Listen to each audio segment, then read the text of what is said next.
Welcome to the 22nd episode of the 1796 podcast, a podcast that features exclusive interviews and in-depth news about the Tennessee National Guard and the Tennessee Military Department. I'm Captain Hall. And I'm Master Sergeant Hamm, your co-host of the 1796 podcast. On this episode, Master Sergeant Hamm sits down with Brigadier General Todd Wiles, Chief of Staff of the Tennessee Air National Guard. And later, he interviews Brigadier General Warner Ross, the Adjutant General of the Tennessee National Guard, to discuss his experiences since taking the role as Adjutant General. And of course, we'll brief you on the latest and most important news impacting the Tennessee National Guard in our Tennessee Bluff news segment. But first, our interview with Brigadier General Todd Wiles. Okay, we are excited today, our first time interview with Brigadier General Todd Wiles, who is the Chief of Staff of the Air National Guard in the state of Tennessee. General Wiles, welcome to the 1796 podcast. Thank you. Thank you, Sergeant Hamm. Glad to be here. It's an honor. Excellent. We usually start every interview the same way. We'd like to know kind of how you got here. So tell us your story, what brought you to where you are. Sure. Well, I honestly have to thank our Lord for getting me to where I am. I'm certainly in a position where I never envisioned I would be. I'm just thankful that He's allowed timing, luck, great leadership to have been in place to mentor me and to get me to where I am today as Chief of Staff here at Tennessee Air National Guard. Growing up as a child, I always wanted to fly. I wanted to serve my country. So those two things. So I had the literally lifelong childhood dream of being a fighter pilot for the United States of America, and just very thankful that I was able to do that. So I did a 4-year Air Force ROTC through Western. But we were down here at Tennessee State University. It was where Det 790, the ROTC detachment, still is today. But we were down here about twice a week and commissioned in June or May of 1995 into active duty Air Force. Shipped off to pilot training at Shepherd Air Force Base in Wichita Falls, Texas. Started active duty Air Force flight training as a new second lieutenant.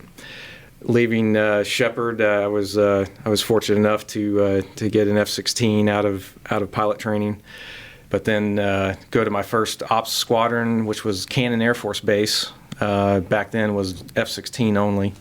So I did Cannon Air Force Base in New Mexico for about 3.5 years there, and then volunteered to go to Korea. Kunsan Air Base was where I got assigned. My squadron commander had been he was a former F-111 pilot, and then from Vietnam, and then a F-4 driver was my last squadron commander there at Cannon, and who used to smoke in the jet, by the way.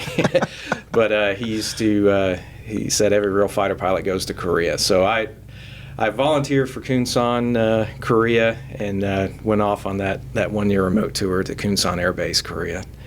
At the end of my Kunsan tour, my operations group commander there took five of 6 of us that were up for assignment, and he said the Air Force is short on ALOs, which is Air Liaison Officers, and he said it'll be career broadening. I didn't even know what an ALO was at the time, but I was one of the 5 that received that ALO assignment. So that ALO assignment basically was the officer in charge of the TAC-P that does air support for the Army.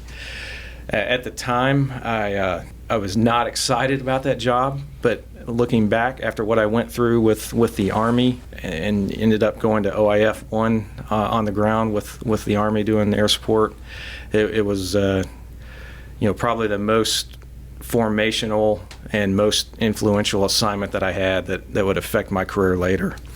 And at that time, I knew very little about the Army and what I was getting into.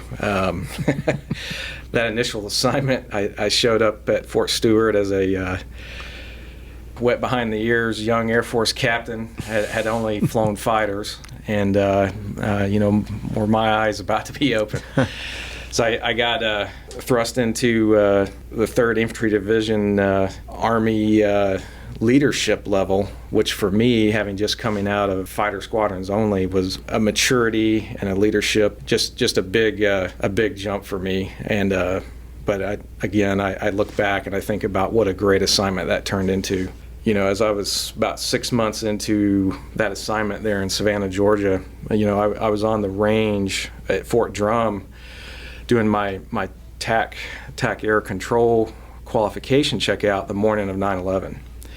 So that job, which we thought was just going to be exercises only there at Fort Stewart, there in Savannah, nice assignment, that changed very rapidly, obviously, from that day forward. So right.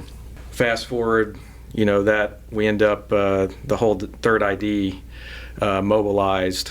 Our brigade, 2nd Brigade, went to Kuwait first, and then the rest of the division joins us that fall, and then we stay there, and then by spring of '03 we invaded Iraq with 3rd Infantry Division, west of the Euphrates and the Tigris, and 1st Marine Division, 1st MARDIV, east of Tigris Euphrates, and we pushed northward out of that. So spent a little bit more time on that because that was some pretty amazing individuals I served with and experiences that I normally would not have gotten just staying in a aircraft only track. We were young and inexperienced, but we leaned on each other as a team to get through ground combat. And I got to thank the Army. The Army took care of us as much as we banter back and forth. I've got a lot of respect for the maneuver units and what those guys did. And we got all of our airmen and even a Marine contingent fire control team that was assigned to us. We got everybody back from the war that was in our immediate unit. But it was quite a life-changing and career-changing assignment for me. I guess late fall of '03, my assignment ended there as an ALO. I got back into F-16s, so I requalified in F-16 and was assigned to Shaw Air Force Base, South Carolina, for 3.5 years. That ended in about '07, and at that time, I was at the 12-year point in my active duty career. I had some buddies that were transitioning into companies like FedEx, UPS, for the most part. I listened to them. I don't know if I want to say unwisely, but I did make the decision at the time to end my military career, and I separated into the Air Force Reserves, still there at Shaw Air Force Base, for about 1 year as I transitioned into the airlines. And then I made the decision to just focus on my family. And so I separated out of military service, and I'll talk about that in a minute. But that is a decision I regret. However, so I moved my family back to where I'd grown up, my friends and family still in Bowling Green, Kentucky. And I thought I was just going to be an airline guy. Well, less than a year later, with a new mortgage and a family of 5, I got laid off. So I was furloughed. And this was '08 time frame. So tough period nationwide. And I was literally, former Air Force officer, fighter pilot in the unemployment line. And I was even applying for factory jobs, but could not get them. Wow. And that's when the Guard literally saved my life. Wow. And my family. So at that time, and this was '08, very early '09, I said, well, let me see what the next closest Guard units that flew F-16s were, and that was Montgomery, Alabama, was 5 hours to the south, and Toledo, Ohio, 5 hours to the north. So I went and visited both units, and turned out I knew about 6 guys that I'd flown active duty with in the Montgomery, Alabama unit, and so they were spinning up to go to Iraq on a deployment, and just so happened they were looking for a couple of part-timers, and they asked me, would you deploy with us, which was not far away. I had just enough time to do a requal course and go, and I said absolutely. So I lucky enough to get hired there by the Air National Guard in Alabama. get requalled, and we deployed to Iraq. And was very interesting to then fly over areas where I had been on the ground and see it from from the air side. So I stayed in the Alabama Guard 3.5 years, and a buddy of mine, some people may know, Colonel Con Geasley, he's the current 118th Wing Commander, obviously, but we had been ROTC cadets together and kept in touch. But I was had also, the airlines had recalled us back from furlough at the same time, so I was double commuting at the time, for about 3.5 years, doing Alabama Guard as a DSG and temp tech, and then trying to fly a full-time airline schedule. And it was, just being honest, it was tough, double commuting. I was home about 3 days a month, and my kids were growing up without me, and so I talked to Colonel Geasley.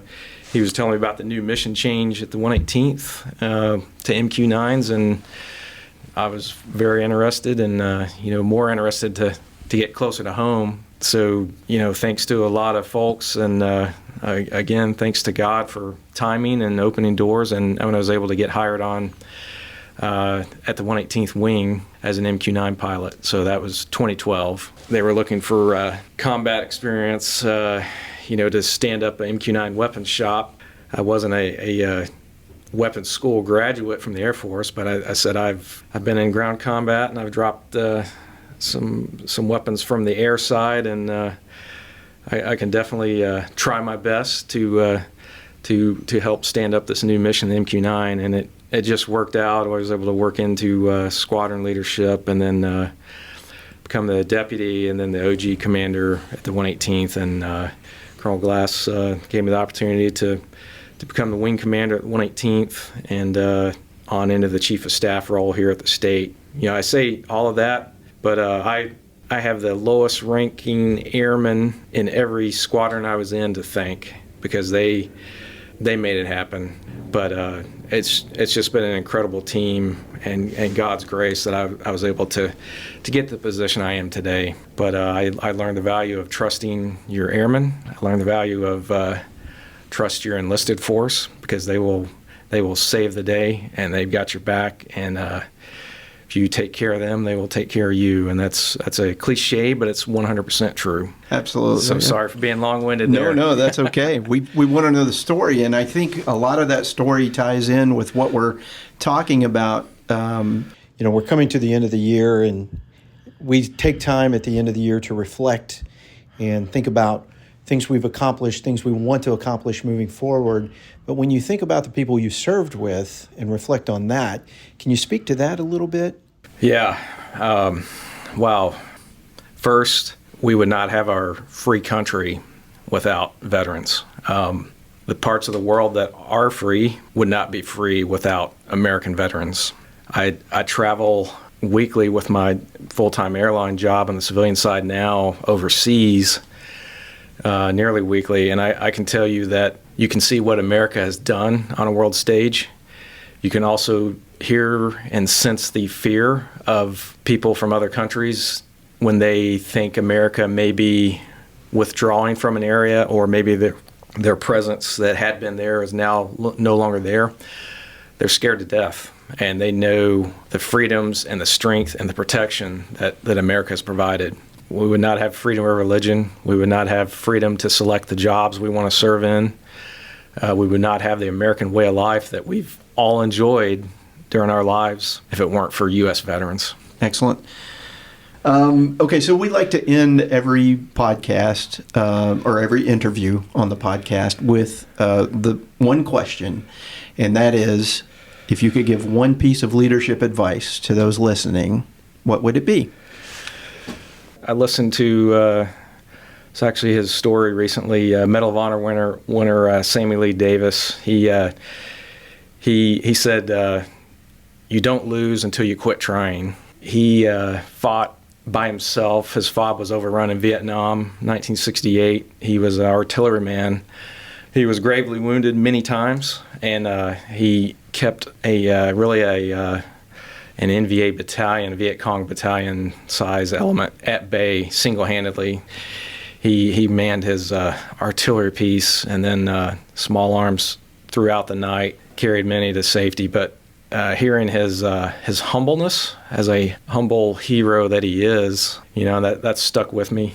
And America would not be would not have what we have, and to be able to be the beacon of freedom without American grit like that, no matter who you are, race doesn't matter, gender doesn't matter, but that's the American sacrifice that has kept America free and still does. So that has always been on the forefront of my mind to gut it out. I would add that, I know, and I'm approaching the time in my career when I won't be able to put this uniform on anymore.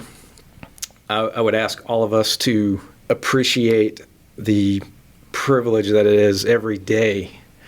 Every dark, rainy, cold morning that we get up and we put our uniform on, or our friends are going to a ball game on a sunny day, we put this uniform on. There'll be a day when you aren't able to do that, and you're going to miss it.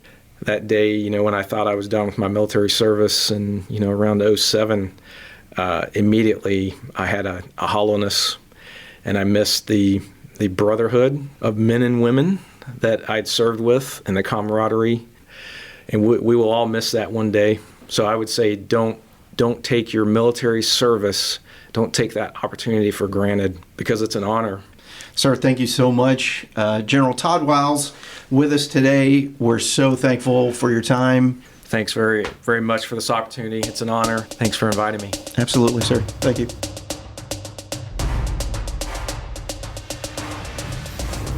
In this month's Tennessee Bluff, attacks on United States bases in the Middle East have continued throughout the month of November as the Department of Defense repositioned Navy vessels into the area. Between October 17th and early December, U.S. bases in Iraq and Syria were attacked by rockets and drones 74 times, a dramatic increase compared to previous months. The attacks resulted in more than 60 injuries, including several dozen traumatic brain injuries. However, all injured troops were able to return to duty shortly after. The attacks are believed to be linked to the United States' support for Israel in response to Hamas's October 7th attack on Israel. In other news, Congress is on the cusp of passing the 2024 National Defense Authorization Act. However, the House and Senate must first reconcile differences in their versions of the legislation. House and Senate leaders are aiming to finalize and file a compromise version of the fiscal 2024 NDAA in early December. Democratic and Republican leaders in both chambers of Congress have made passing the NDAA a top priority.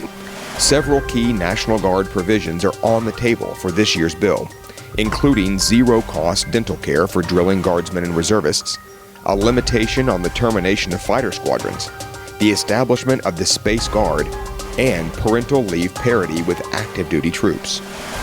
And in Tennessee news, for the first time ever, the .50 caliber Browning machine gun was fired on a Tennessee National Guard weapons range. The first rounds were fired at a ceremony marking the inaugural firing of the weapon at Tullahoma's volunteer training site. For decades, soldiers of the Tennessee National Guard have traveled to training areas in other states to certify and train on the .50 cal. But now this new capability will continue to increase readiness and continue the modernization of Tennessee's volunteer fighting force. That's the Tennessee Bluff for this month. Now back to Master Sergeant Hamm.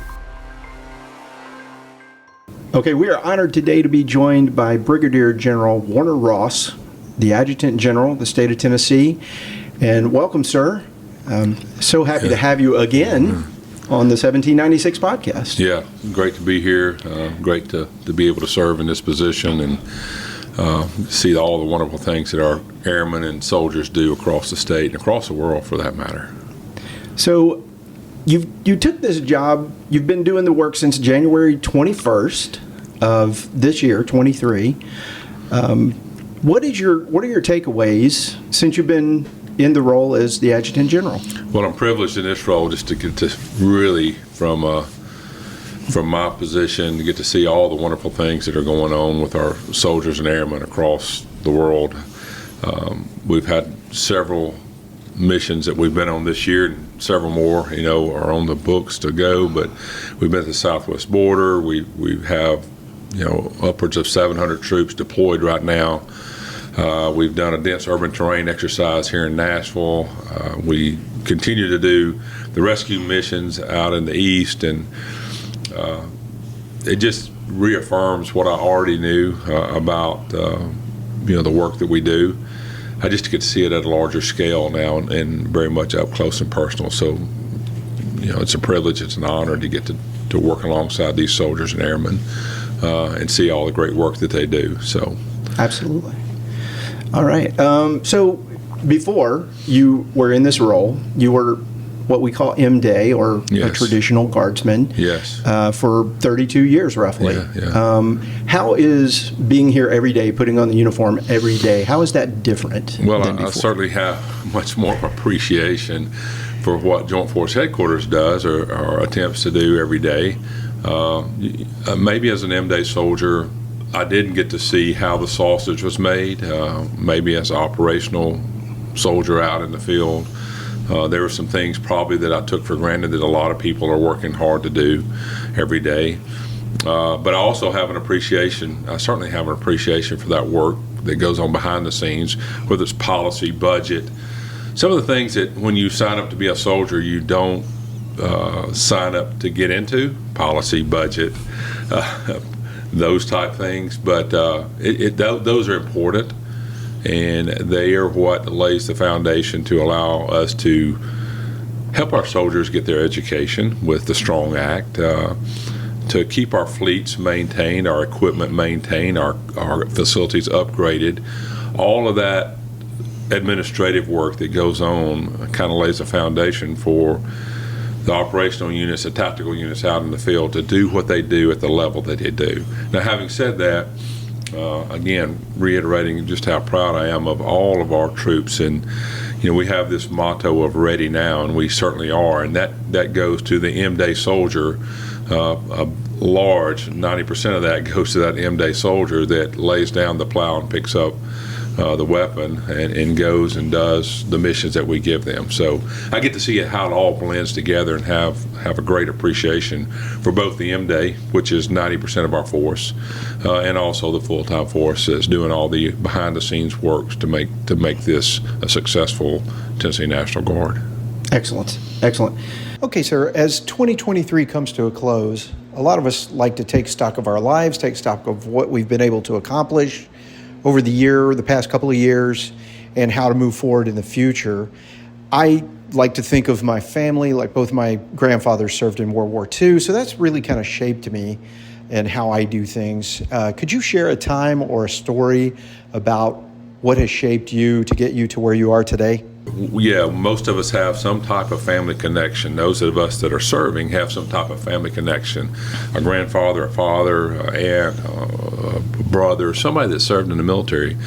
I read a book recently called Inheritance, and it talks about how we're moving away from that. There's less of us that are in uniform that have that connection and the impact that has. But I certainly shared the same type of upbringing that you did, in that I was raised and grew up on a farm that had many families on it, and to a degree, every patriarch of every family on that farm had some type of military service in their background. So it was either Compo 1, active duty, Korean. We had Korean War vets, we had Vietnam vets, and plus all the neighbors that surrounded me in that community.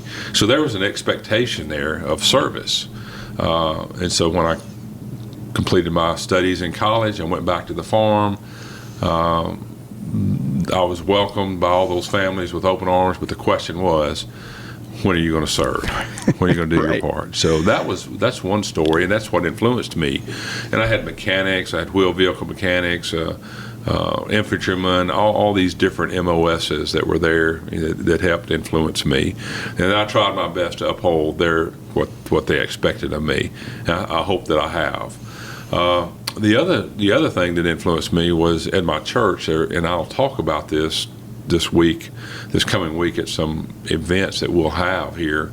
There was a plaque in the back of the church, and well before I could read, I would see this plaque, and I'd be in the back of the church as a little acolyte, light the candles in the church during services. And I'd be back there with ushers who were adult men, and I'd see this plaque, and I'd hear them talk about the names on this plaque. I didn't know what the plaque was, nor did I know what it represented. But as I grew up in elementary school and continued to be in the church and do things that kids are asked to do in church, I recognized, I started, I was able to read and I could recognize the names, and then I started to put those names together with what my father and grandfather, I'd heard those names before, and I'd heard them in great esteem. These were well-respected people in our community and in our church who were veterans, who had served in combat.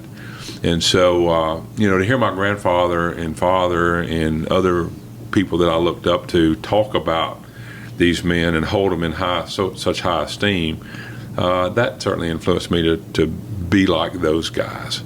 That must have been a plaque that had special people. And not only did they serve their country in uniform, but these were also people that served our community as law enforcement officers, as teachers, as farmers, as lawyers, as medical people.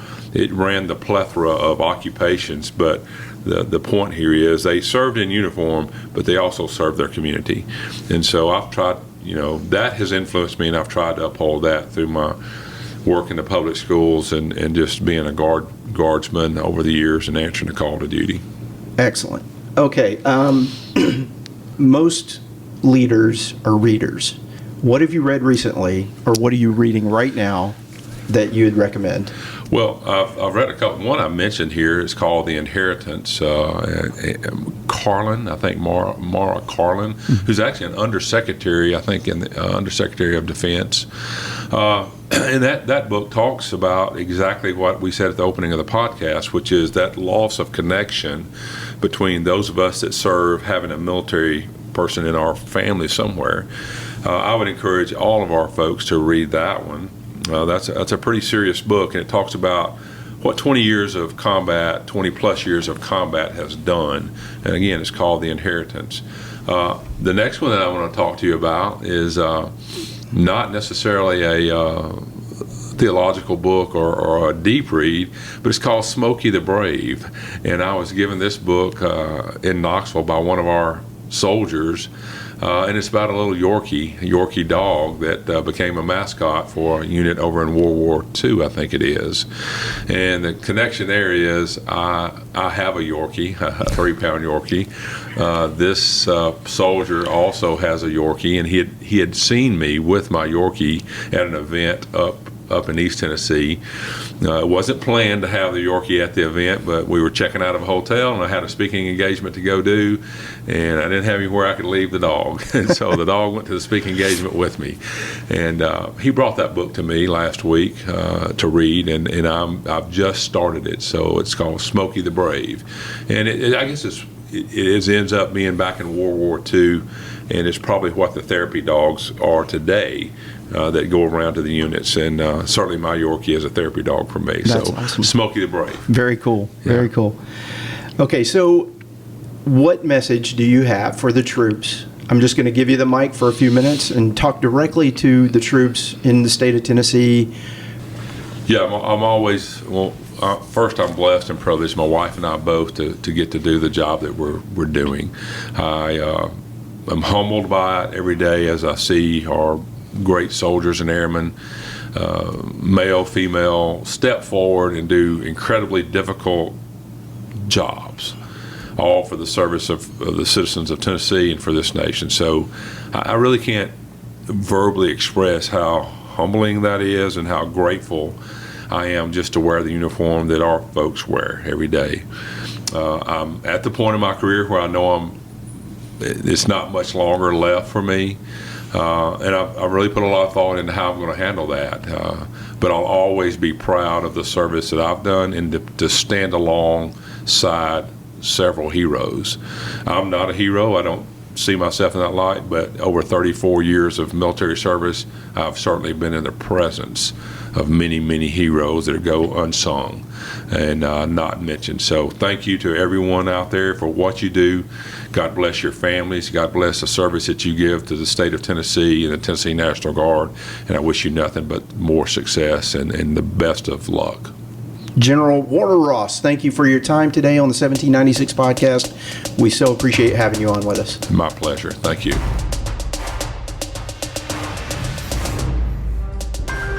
Thanks for listening to the 1796 podcast. If you like what you heard, please consider subscribing, sharing this episode with friends, and giving us a 5-star review. The 1796 podcast is produced by the Airmen and Soldiers of the Tennessee National Guard Joint Public Affairs Office. For more information, please visit www.tn.gov/military.